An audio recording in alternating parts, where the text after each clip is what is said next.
Hello friends, welcome to mathematics world. Doctor Sunindra Gupta all class. Dear friends, आप लोगों की demand आ रही थी सर हमारा भी रिसेंटली M1 का पेपर हुआ है जिसका हमें सोल्यूशन चाहिए। क्या हमारे वीडियो बना सकते हैं जैसे कि हम अपने क्वेश्चंस के सोल्यूशन का आंसर चेक कर सकें। तो डियर फ्रेंड्स, मैं आपको बता दूं कि आपने अभी तक मैं आपको क्वेश्चन नंबर 1, क्वेश्चन नंबर 2 और क्वेश्चन नंबर 3 अभी तक सॉल्व करा चुका हूं। आज मैं बात करूंगा क्वेश्चन नंबर 4 के बारे में।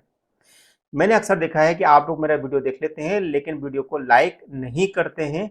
आपको वीडियो पसंद भी आता है लेकिन आप चैनल को अभी तक आपने सब्सक्राइब नहीं किया है। क्या कोई कंजूसी कर रहे हैं? तो भाई, अगर आपको वीडियो अगर ऐसे मोर इंटरेस्टिंग वीडियो अगर आपको फ्यूचर में भी चाहिए, क्योंकि आपको इसके आगे M3 और M4 भी पढ़ना है, तो आपको ऐसी कंडीशन के नोटिफिकेशन मिलना जरूरी है। तो नोटिफिकेशन के लिए आपको बेल आइकन को प्रेस करना पड़ेगा, तभी आपको नोटिफिकेशन मिल पाएंगे। और वीडियो को लाइक करने में जरा से भी कंजूसी ना करेगा। आइए स्टार्ट करते हैं। क्वेश्चन नंबर 4 हमारे पास जो था वो, आई होप आपने क्वेश्चन सॉल्व किया होगा, क्योंकि यही ऐसे क्वेश्चन था जिससे अपने पेपर को आप सेव कर सकते थे। क्वेश्चन क्या? Show that the following equation are consistent and solve. आपको बताना है कि हमारे पास ये सिस्टम जो दे रखा है क्या ये कंसिस्टेंट है। कंसिस्टेंट है तो उसको सॉल्व करके बताइए। दूसरा, इसी के पार्ट हमारे पास ये W1 और W2 be two subspace of V of F, then show that W1 intersection W2 also subspace of V. मुझे लगता है कि आपने क्वेश्चन सॉल्व नहीं किया होगा, लेकिन फिर भी मैं आपको बताऊंगा कि इसको सॉल्व किस प्रकार से करते हैं, क्योंकि बहुत ही आसान क्वेश्चन था जिसको आसानी से आप 7 नंबर ला सकते थे। ठीक है, अब वन बाय वन दोनों क्वेश्चन के हम सॉल्यूशन समझते हैं।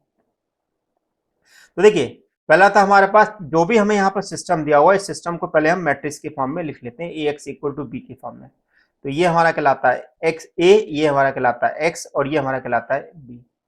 अब चूंकि आप देख रहे हैं कि यहाँ पर b की वैल्यू नॉट इक्वल टू 0 आ रही है, तो ऐसी कंडीशन में b की वैल्यू नॉट इक्वल टू 0 का मतलब क्या है कि b में सारी की सारी वैल्यू जो है वो 0 नहीं है। तो इसको बोला जाता है नॉन होमोजीनियस सिस्टम। और जब नॉन होमोजीनियस सिस्टम होता है तो वहां पर हम निकालते हैं अगमेंटेड मैट्रिक्स, और अगमेंटेड मैट्रिक्स निकालने का तरीका होता है c equal to A B, जो कि a और b का कॉम्बिनेशन होता है। ये वाला पोर्शन हमारा कहलाता है a,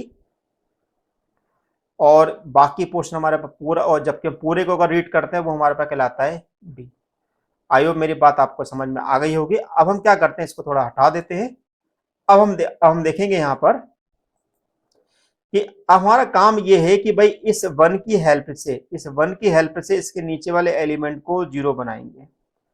जैसे कि मैंने आपको प्रीवियस लेक्चर में बताया हुआ था। प्रीवियस लेक्चर से मतलब है कि जब मैं आपको बता रहा था कि भाई किस प्रकार से हमें M1 का पेपर सॉल्व करना चाहिए, तो मैं वहां पर मैंने आपको सारी चीजें बताई हुई थी कि भाई हमें M1 के पेपर में किस टॉपिक पर हमें सबसे ज्यादा फोकस करना चाहिए। तो उसमें से एक हमारा पास मैट्रिक्स है, लेकिन मैट्रिक्स में एक सबसे बुरी बात यह है कि ये आसान भी है और सबसे कठिन भी है। क्यों ऐसा मैंने क्यों कहा गया है? क्योंकि आसान चीज को हम ज्यादा उतनी अच्छी तरह तवज्जो नहीं देते हैं, जिससे कि हमारे पास चीज टफ बन जाती है, क्योंकि हमें इसके बेसिक तो लॉजिक पता ही नहीं होते हैं। तो अब हमने यहाँ पर ऑपरेशन लगाया, R2 के लिए R2 माइनस 3R1 और R3 के लिए R3 माइनस R1। तो हमारे पास ये दोनों वैल्यू 0 मिल गई, ये मिल गया 4 2 -1 -2 -1। अब आप ध्यान से देखोगे कि यहाँ पर मेरे पास 2 का डिवाइड हो रहा है, तो मैंने यहाँ पर 2 का डिवाइड कर दिया R2 के अंदर, तो मेरे पास ये मिल गया। अब क्या करेंगे हम, इस 2 की हेल्प से इसके नीचे वाले एलिमेंट को हम बना देंगे 0। तो हम सीधे सीधे ऑपरेशन लगा देंगे R3 माइनस R2। अब आप ध्यान दीजिएगा, इस -1 से इस 2 को भी हम 0 बना सकते हैं, तो हमने 0 को बना दिया। तो R1 के लिए हमने ऑपरेशन लगा दिया R1 प्लस 2 R2। अब हमारे पास इसके आगे हम और भी 0 नहीं बना सकते, क्योंकि अगर और भी 0 बनाने की कोशिश करेंगे तो हमारे पास जो नंबर जो 0 नहीं है, जो नंबर 0 है वो हमारे पास नंबर में कन्वर्ट होना स्टार्ट हो जाएंगे। तो अब हम देखें कि इसमें इस वाले पोर्शन में हमारे पास रैंक कितनी है। तो ये हमारा कहलाता है ए।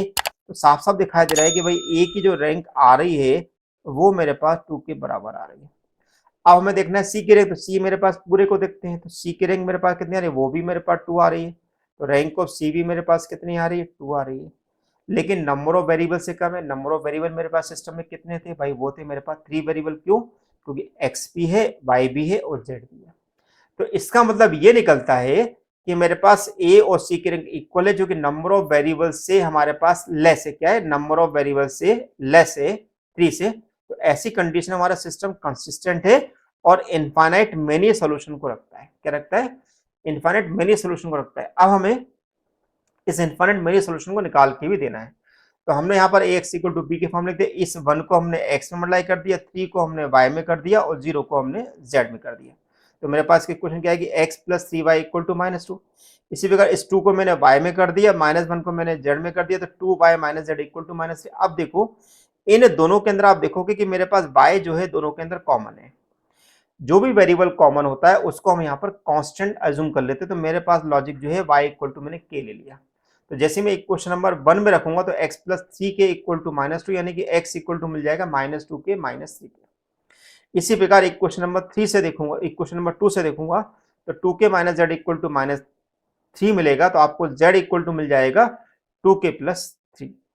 अब हमें चेक करना है क्या ये मेरे पास दोनों के दोनों ये जो मैंने x y z निकाले हैं क्या ये मेरे पास करेक्ट है कि नहीं। तो देखो सिंपल सी बात है।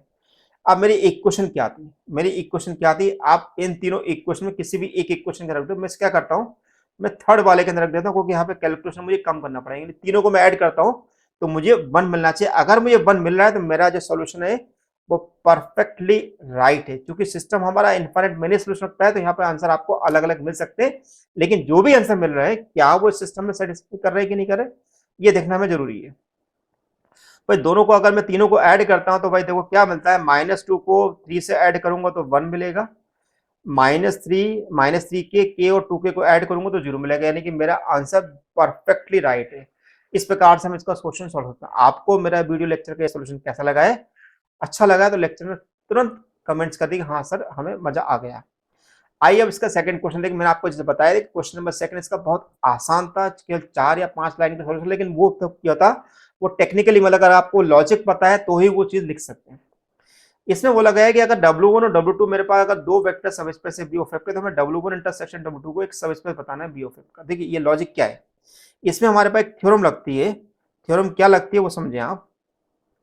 A non empty subset W of A vector space B of F is a सब स्पेस। कोई अगर नॉन एम्प्टी सबसेट है B ऑफ F का वो सब स्पेस कहलाता है यदि हम AB बिलोंग्स टू F और alpha beta belongs to W लेके चले और किसी तरीके से अगर A alpha plus B beta को अगर W के अंदर ला के दे देते हैं, हम बोल देते हैं कि W हमारे पास एक सब स्पेस होगा। अब चूंकि यहाँ पर W1 और W2 सब स्पेस तो दे रखे, लेकिन हमें प्रूफ किसको करना है, W1 इंटरसेक्शन W2 को करना है। तो यहाँ पर दो चीजें हम यहाँ पे पता लगाएंगे। सबसे पहले बताएंगे कि हमारा W1 intersection W2 non empty होना चाहिए, और दूसरा बताएंगे कि A alpha plus B beta W1 intersection W2 के अंदर आना चाहिए। तो हमने बोला W1 और W2 मेरे पास दो सब स्पेस है B ऑफ F के, चूंकि सब स्पेस हैं तो ऐसी कंडीशन में जीरो वेक्टर इसमें जरूर होगा।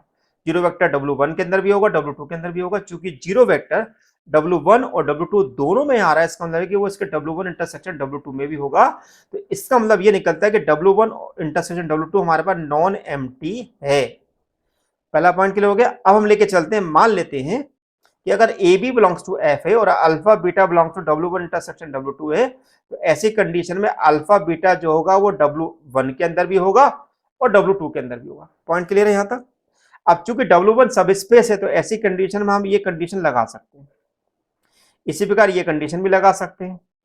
अब चूंकि दोनों के अंदर हमारे पास ए अल्फा प्लस बीटा आ गया तो वो W1 इंटरसेक्शन W2 में भी होगा इस थ्योरम के अकॉर्डिंग, है ना।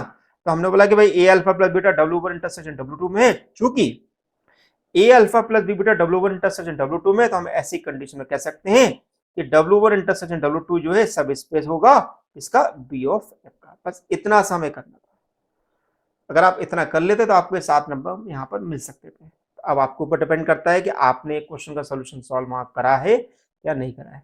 तो डियर फ्रेंड्स, आपको मेरे वीडियो लेक्चर कैसे लग रहे हैं, क्या आप ऐसे वीडियो फ्यूचर में भी देखना चाहते हैं, तो भाई वीडियो को फटाफट लाइक कर दीजिएगा और चैनल को सब्सक्राइब कर लेगा, बेल आइकन को प्रेस करना बिल्कुल भी नहीं भूलना है।